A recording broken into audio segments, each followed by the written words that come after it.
हाय also. आज हम इस वीडियो में डिस्कस करेंगे कैसे भाई आप घर के लिए लैब सेटअप कर सकते हो फॉर प्रैक्टिस।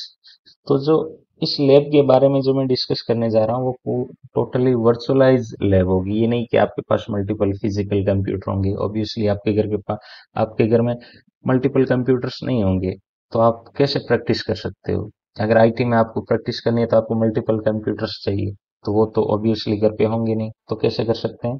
तो वो हम कर सकते हैं वर्चुअलाइजेशन के थ्रू। और वो हम इस वीडियो में डिस्कस करेंगे कैसे हम वर्चुअलाइजेशन इन्वायरमेंट सेटअप कर सकते हैं विद इन वर्चुअल मशीन। तो जैसे आपको है कि भाई मेरे पास एक लैपटॉप है, जैसे एक मिनट, लेट्स से मेरे पास एक लैपटॉप है। ओके। और इसकी अच्छी खासी कॉन्फ़िगरेशन है कि भाई 32 GB रैम है, 12-13 कोर है, एंड इसकी अच्छी खासी कॉन्फ़िगरेशन है और मुझे मल्टीपल कंप्यूटर रन करने हैं इसी के ऊपर। तो जो टेक्नोलॉजी होती है एक कंप्यूटर के ऊपर मल्टीपल कंप्यूटर्स रन करने की, वो होती है वर्चुअलाइजेशन की। वर्चुअलाइजेशन के कुछ स्पेशलाइज्ड ओएस आते हैं, EXXI, और कुछ सॉफ्टवेयर भी आते हैं जैसे वीएम प्लेयर जो कि फ्री ऑफ कॉस्ट है। इसके अलावा वीएमआर प्लेयर भी आता है जो कि वो जो कि कॉस्टली पड़ता है। जो हमारे पास जो फ्री ऑफ कॉस्ट है वो है वीएमआर प्लेयर। तो ये क्या करना है हमें, वीएमआर वेबसाइट से ये जाके डाउनलोड करना है, इसको इंस्टॉल करना है। अब क्या होगा, एक हमने जस्ट नॉर्मली एक सॉफ्टवेयर इंस्टॉल किया है अपने लैपटॉप पे। अब ये जो सॉफ्टवेयर है वो इनेबल करेगा this physical machine to do virtualization. तो क्या होगा, अब मैंने वो सॉफ्टवेयर इंस्टॉल कर लिया। अब मुझे प्रैक्टिस करने के लिए जैसे मुझे चाहिए 3 कंप्यूटर चाहिए। ठीक है, एक क्या एक्ट करेगा एज ए सर्वर, और दो क्या एक्ट करेंगे एज ए क्लाइंट। तो दो मेरे क्या हो गए, क्लाइंट हो गए, और एक सर्वर हो गया। और इन तीनों के बीच में कनेक्टिविटी स्टेब्लिश करनी है। तो कनेक्टिविटी स्टेब्लिश करने के भी बहुत बहुत तरीके होते हैं, लेकिन मैं नहीं चाहता हूँ कि मैं मेरे कंप्यूटर बाहर के इन्वायरमेंट से टच करे। ये जो रहे पूरा का पूरा लोकल रहे। ठीक। तो इसमें मुझे 3 ओएस चाहिए। एक तो आई मीन एक तो क्या चाहिए मुझे, सर्वर ओएस चाहिए, जैसे 2016 हो गया, 2019 हो गया, 2023 हो गया। और एक मुझे चाहिए क्लाइंट सॉफ्टवेयर या क्लाइंट वर्जन, तो हो गया विंडोज 10 प्रो, विंडोज 10 प्रो। तो ये मेरा हो गया क्लाइंट ऑपरेटिंग सिस्टम। तो मुझे दो ISO इमेज चाहिए इंस्टॉल करने के लिए। तो आपको अगर मेरा पुराना वीडियो पड़ा है कि भाई कैसे वर्चुअलाइजेशन, आई मीन कैसे ISO इमेज इंस्टॉल करते हैं VMware प्लेयर के अंदर, तो वो देख सकते हैं। तो उसके बारे में हम डिस्कस नहीं करेंगे। हम ये मान के चल रहे हैं कि आपने ऑलरेडी ये इंस्टॉल कर लिया है। अब आगे की क्या प्रोसेस है? तो आगे की, अगर हम चाहते हैं कि भाई ये तीनों एक ही लेन एनवायरनमेंट का हिस्सा रहे, एक ही नेटवर्क का हिस्सा रहे। क्यों? क्योंकि इन तीनों के बीच में मुझे कनेक्टिविटी स्टेब्लिश करनी है। ये मेरा सर्वर रहेगा, और सर्वर से क्लाइंट तभी कम्युनिकेट कर पाएगा जब या लोकल एरिया नेटवर्क में होगा या फिर राउटर होगा हमारे पास। तो इस VMware मशीन के अंदर जो VMware है, इसका एक इंटरफेस कहाँ कनेक्ट है, इस फिजिकल जो लैपटॉप है इससे कनेक्टेड है। और ये वाला फिजिकल वाला इंटरफेस फिजिकल लैपटॉप से कनेक्ट है, लेकिन यहाँ पे जो इंटरफेस होगा वो आपके तीनों वर्चुअल मशीन से कनेक्ट हो जाएगा। ठीक है, कैसे कर सकते हैं तो मैं आपको जस्ट दिखाता हूँ। तो ये आप मेरे एक वर्चुअल मशीन है जो कि विंडोज सर्वर जो मैंने इंस्टॉल कर रखा है ऑलरेडी। और let me erase it।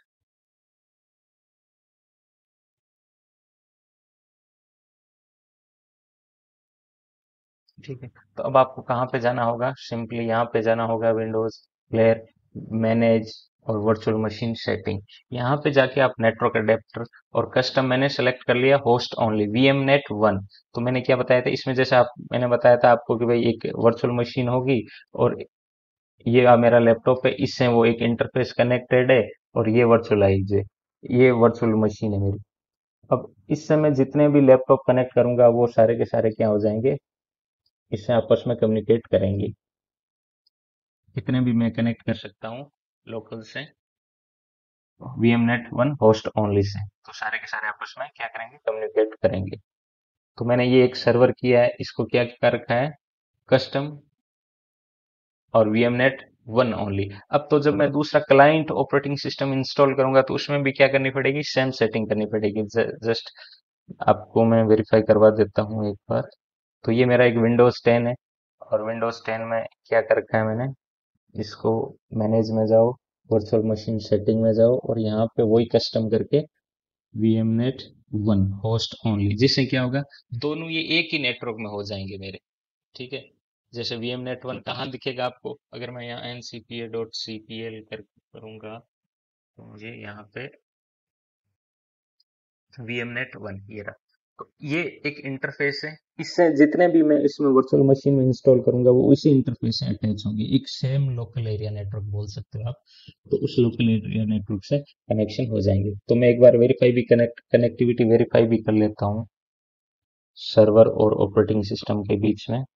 तो ये रहा मेरा सर्वर और ये मेरा रहा क्लाइंट। तो यहाँ मैं इसकी आईपी वेरीफाई करता हूँ, आईपी कॉन्फ़िग।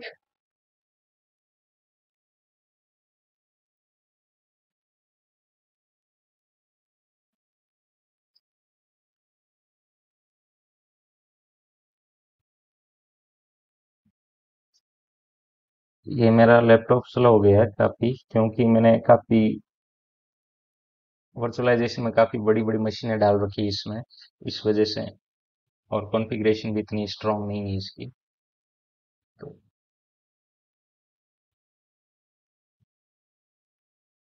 ओके, तो मुझे आईपी मिल रही है 192.168.32.128, जो कि ये इसी के निक कार्ड की होगी। अगर आप सर्च करोगे तो इसी के निक कार्ड की, जो मैंने बताया था ना VMNet 1, वो एज ए DHCP का काम कर रहा है। अब जितने भी VMNet 1 से जितनी भी पीसीज कनेक्ट होंगे वो लोकल एरिया नेटवर्क में होगा, और आईपी उसको कौन देगा, VMNet 1, जो कि एक्ट कर रहा है as a DHCP server.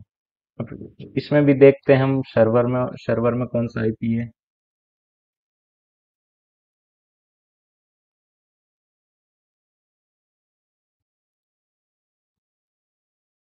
Okay, इसमें भी सेम सीरीज की है 129 इसकी आईपी, और इसकी क्या रही।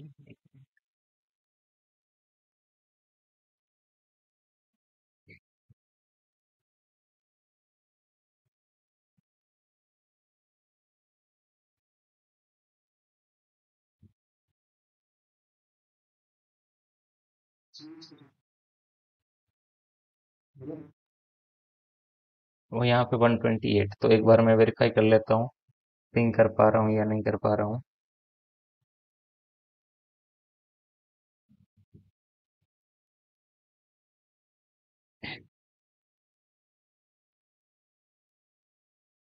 128,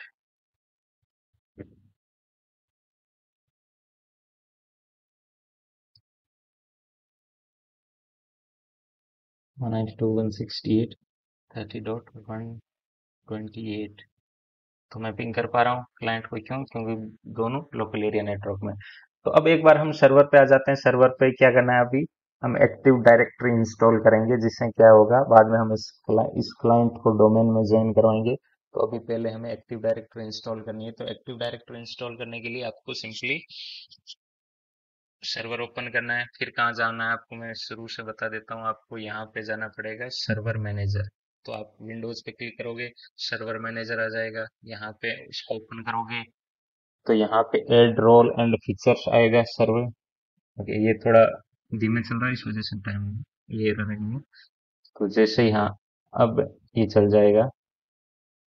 नाउ नेक्स्ट, यहाँ पे रोल बेस सेलेक्ट करना है आपको। फिर क्या करना है, यहाँ पे आईपी 129 ये सर्वर की आईपी है, ये जगह की फिक्स रहेगी। और यहाँ पे एक्टिव डायरेक्टरी डोमेन सर्विसेज ये सेलेक्ट करनी है। अब ये पूछ रहा है कि भाई ये सर्विस सेलेक्ट करने के लिए ये प्री रिक्विजिट है। तो आपको ऐड फीचर्स पे क्लिक करना है कि भाई जो भी प्री रिक्विजिट है वो साथ में इंस्टॉल कर लो, नो इश्यूज विद दैट। इसके अलावा डीएनएस भी इंस्टॉल होगा।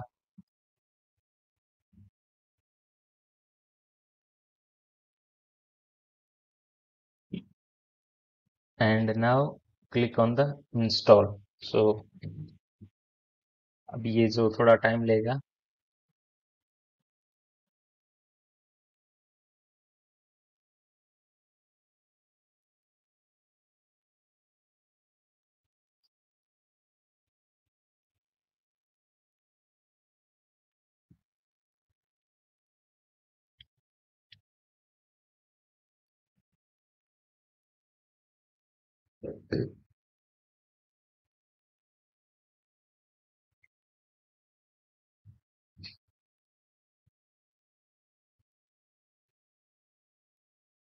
अभी मैं पॉज कर देता हूँ रिकॉर्डिंग को। हाँ, तो ये फिर अभी इंस्टॉल हो गया। यहाँ पे मुझे करना पड़ेगा क्लोज। इंस्टॉल होने के बाद क्लोज। यहाँ पे फिर आपको एक आएगा मार्क या एक्सक्लेमेशन मार्क, फिर आपको promote this server to domain controller, उस पर क्लिक करना होगा। यहाँ पे पूछ रहा है कि भाई ऑलरेडी कोई डोमेन है जिसका ये पार्ट है, या फिर एक कम्प्लीटली नया है ये डोमेन। तो मैं इसको एज ए कम्प्लीटली नया नया करके इसको शुरू करूंगा, और इसको मैं नाम दूंगा जैसे tsync.com।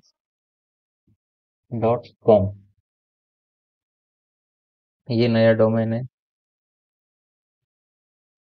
एंड अभी ये थोड़ा टाइम लेगा।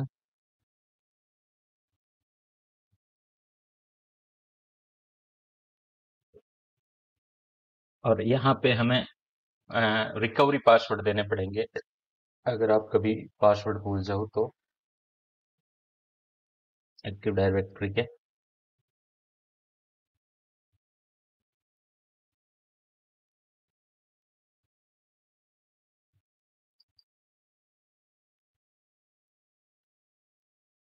फिर नेक्स्ट।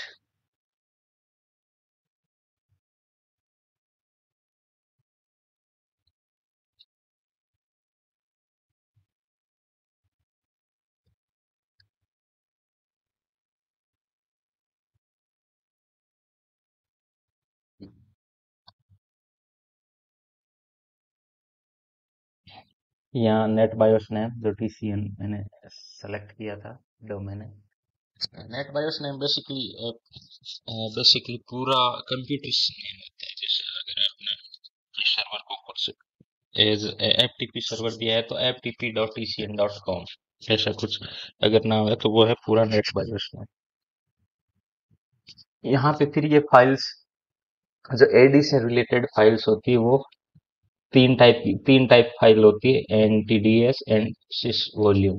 तो ये इनका पाथ कहाँ है, यहाँ सेव होगी।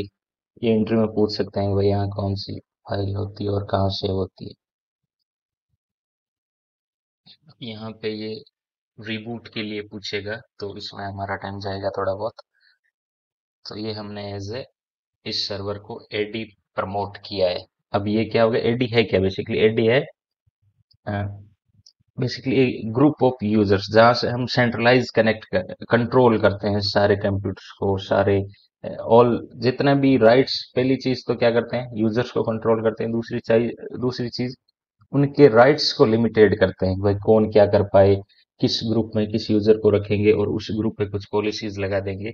तो एडी के बारे में और डिस्कस करेंगे, सिर्फ अभी इतना है कि भाई it's just a database of the users group and OUs, and it's used for centralized management for the people. I mean, as we can say, the user as well.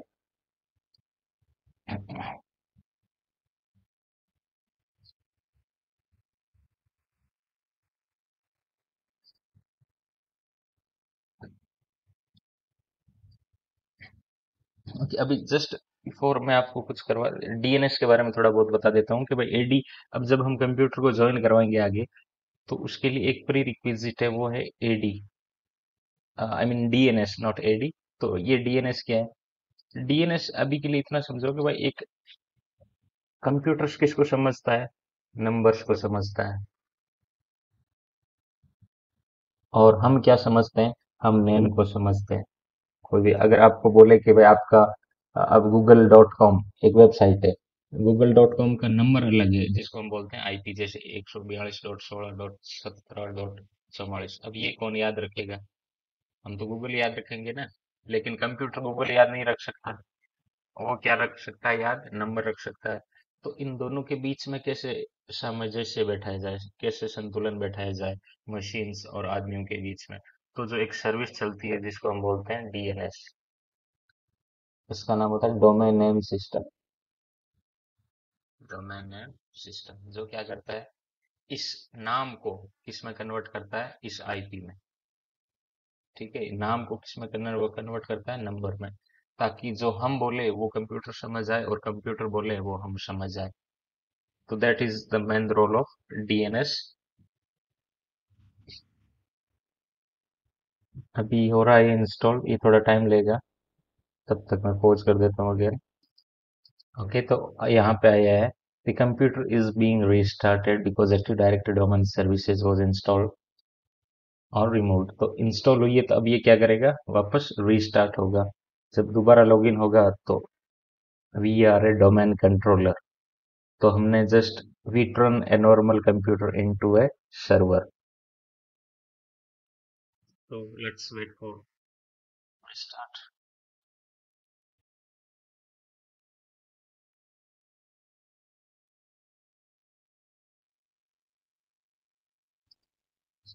So we are back. I mean, now we can again log in into this firewall.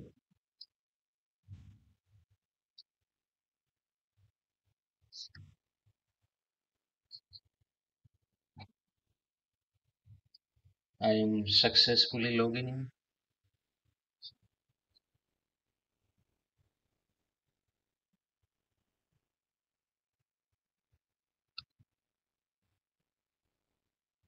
यहाँ पे अब देखोगे तो आपको active directory domain services वाला यहाँ पे अब आपको दिखने लग जाएगा टूल्स में जाके। पहले अब वापस हम दूसरे वाले क्लाइंट पीसीज पे जाते हैं, क्लाइंट पीसी में देखते हैं। अभी हम जो एडी सर्विस इंस्टॉल की, हमने नया एक डोमेन रजिस्टर्ड किया है एज ए tcn.com से, क्या मैं उसको पिंग कर पा रहा हूँ?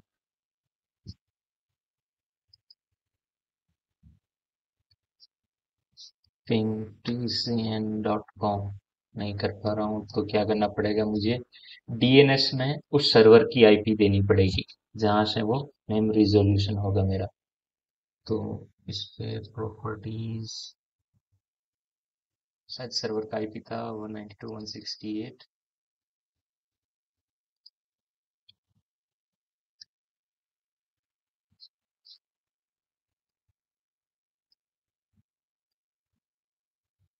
129 था, ping 192.168, 32.129। Yes, this is the server IP. So यहाँ पे मुझे डीएनएस की आईपी चेंज करनी पड़ेगी। क्यों करनी पड़ेगी? ताकि मेरा डोमेन नेम रिजोल्व हो जाए, और डोमेन ज्वाइन करवाने के लिए डोमेन नेम रिजोल्यूशन मस्ट है। अगर इसके बिना आप डोमेन नेम नहीं रजिस्टर करवा सकते, या आपका पीसी डोमेन में ज्वाइन नहीं होगा। ठीक है, तो अब पिंग वापस करवाते हैं tcn.com। Yes, now I can ping it. So अब मैं इस पीसी को एक डोमेन में ज्वाइन करवा सकता हूँ, लेकिन ज्वाइन करवाने से पहले मैं एक यूजर क्रिएट कर देता हूँ ताकि मुझे आसानी से याद रहे। Go to the tools, users and group. Now go to the tcn.com. Now go to the users. Right hand click, create a new, create a user. Username, क्या यूजरनेम रखना है, आप कुछ भी रख सकते हो। जैसे मुझे रखना है विकास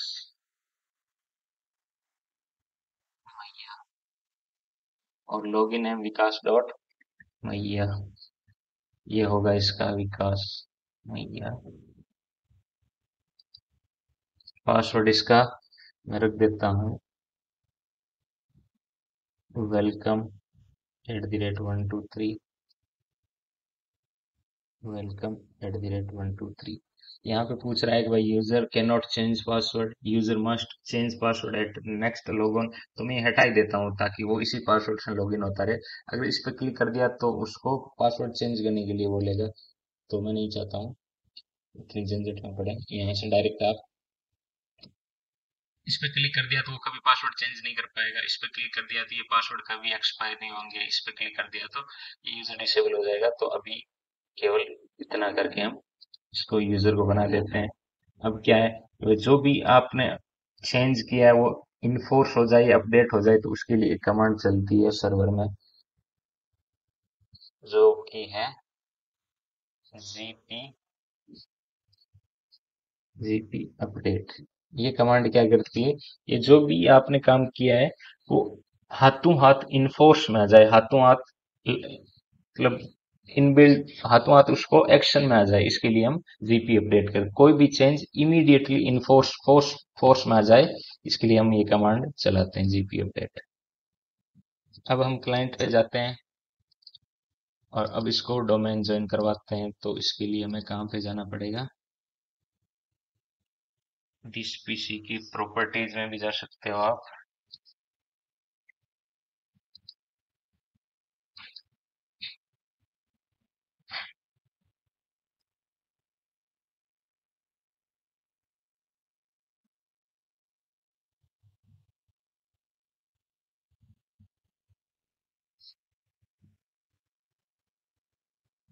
यहाँ से आप एडवांस सिस्टम सेटिंग, यहाँ पे कंप्यूटर नेम, यहाँ पे चेंज, यहाँ पे डोमेन, तो यहाँ पे आपको डालना है tcn.com, tcn.com। यहाँ पे पासवर्ड मांग रहा है, तो हमको वो जो पासवर्ड देना है जिससे आप लॉग इन करते हो, एडमिनिस्ट्रेटर।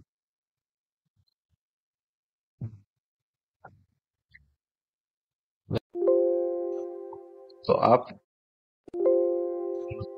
वर्चुअल सारे प्रैक्टिस कर सकते हो, तो इसमें हमने ये सीखा है कि भाई हम कैसे कर सकते हैं। अब ये रिस्टार्ट मांगेगा, तो रिस्टार्ट नाउ, और उसके बाद जो हमने यूजर बनाया है उसको यूजर को लॉग इन करके देखेंगे कि भाई क्या हम उस यूजर को लॉग इन कर पा रहे हैं इस डोमेन में।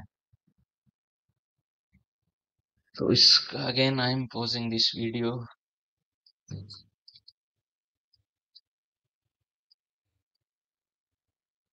अब हमारे सामने हो गया लॉगिन, SGIT की बजाय अब हम लॉगिन करेंगे विकास मैया, पासवर्ड है वेलकम @123।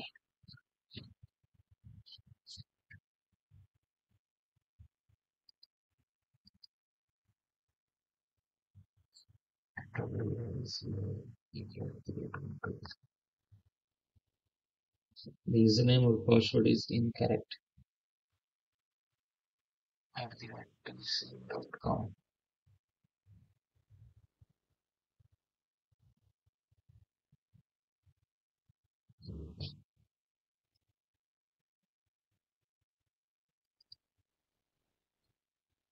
So विकास मैया WALCON @123 हो गया। सो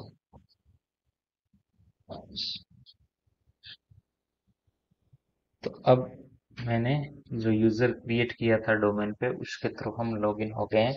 तो अब रोजाना हम कुछ ना कुछ और देखते रहेंगे। आज की वीडियो में इतना ही। आज की वीडियो में हमने इतना सीखा है, एक नॉर्मल सर्वर में एडी सर्वर कैसे इंस्टॉल करें, एडी का क्या काम होता है, एक डेटाबेस है यूजर्स एंड ग्रुप्स का जो किस काम आता है, सेंट्रलाइज कंट्रोल के काम आता है, ताकि इम्प्लॉय कंपनी में क्या करें क्या ना कर सके, वो अपनी मर्जी से सॉफ्टवेयर इंस्टॉल ना कर सके, अपनी मर्जी से पेन ड्राइव ना लगा पाए कुछ, तो कंट्रोल एट ग्रेन्युलर लेवल पे। दूसरी चीज हमने ये सीखी कैसे एक वर्चुअलाइजेशन इन्वायरमेंट में हम ये प्रैक्टिस कर सकते हैं। इसके लिए ऑब्वियसली आपको हाई कॉन्फ़िगरेशन हार्डवेयर का लैपटॉप चाहिए, लेकिन हाँ, अगर आपके पास 16 GB रैम एंड 8 कोर का CPU है तो भी आपका काम चल जाएगा, आराम से हो जाएगा। उसमें भी आप एक सर्वर और 2 क्लाइंट यूज में ले सकते हो, और होस्ट ओनली करके ही लोगे तो ये वो आपको लोकल एनवायरनमेंट में रहेगा जो भी डेटा रहेगा। सो इसके बाद कैसे डोमेन ज्वाइन करने के लिए क्या चाहिए, आपको डीएनएस रिजोल्यूशन होना चाहिए नाम का, जैसे जो भी डोमेन दिया है उसका डीएनएस रिजोल्व कर पाए क्लाइंट। इसके लिए हमें क्या दिया था, सर्वर का जो आईपी है वो हमने हमने क्लाइंट को एज ए डीएनएस सर्वर दिया था, ताकि जो भी डीएनएस की क्वेरी हो वो सर्वर के पास जाए। उस सर्वर के पास ऑलरेडी एंट्री है tcn.com की, तो उसने वो रिजोल्व करके नहीं दिया। Thank you. That's all.